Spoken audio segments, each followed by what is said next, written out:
hello' নমস্কাৰ কি খবৰ ঠিকে চলিছেনে সকলো মই বাৰু ঠিকে আছোঁ আৰু এইকেইদিন বিহু নাচি আছোঁ বাবে ভিডিঅ' দিব পৰা নাই আৰু আজিৰ ভিডিঅ'টো বিহু নাচিবলৈ যোৱা ভিডিঅ'ই দিছোঁ ভিডিঅ'টো শেষলৈকে চাব দেই ৰাইজ আৰু এতিয়া আমি বিহু নাচিবলৈ গৈ আছোঁ আৰু ভিডিঅ'টো কৰা দিন হ'ল কিন্তু এডিট কৰিবলৈ সময় পোৱা নাই কাৰণে আপোনালোকক দিব পৰা নাই আৰু এয়া হ'ল আমাৰ ভণ্টিসকল নাচনীসকল আৰু এইজনী মই আৰু এয়া হ'ল আমাৰ দাদা গাড়ী মালিক আৰু ভিতৰত আছে ঢুলীয়া পেঁপুৱা বাঁহী বজোৱা বিন্দু মানে আৰু এয়া হ'ল আমাৰ অকণমানি পৰিজনী আৰু এয়া হ'ল আমাৰ নবৌ আৰু এয়া হ'লো মই অকণমান নিজকো দেখুৱাইছোঁ কিমান বেলেগক দেখুৱাই থাকিম নহয়নে এয়া আহি দাদাহঁতৰ ঘৰ পাই গ'লোহি মানে দাদাক দেখুৱাইছিল যে দাদাহঁতৰ ঘৰ পাই গ'লোহি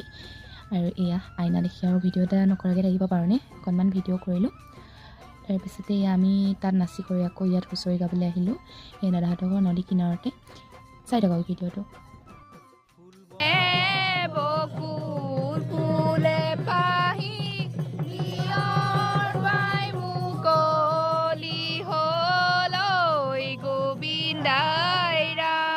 নাচি কৰি আহি নবৌহঁতৰ ঘৰত চাহ দিছিলে আৰু এয়া চাহ খাই ল'লোঁ আৰু চাহ খাই উঠি তামোল এখন নাখালে হ'ব জানো তামোল মেইন নহয় জানো তাৰপিছতে ইয়াত তগৰ ফুলখিনি দেখিলোঁ আৰু অকণমান ভিডিঅ' কৰি থ'লোঁ আৰু ভিডিঅ'টো আজিলৈ ইমানতে সামৰণি মাৰিছোঁ লগ পাম অন্যতে ভিডিঅ'ত আজিলৈ বাই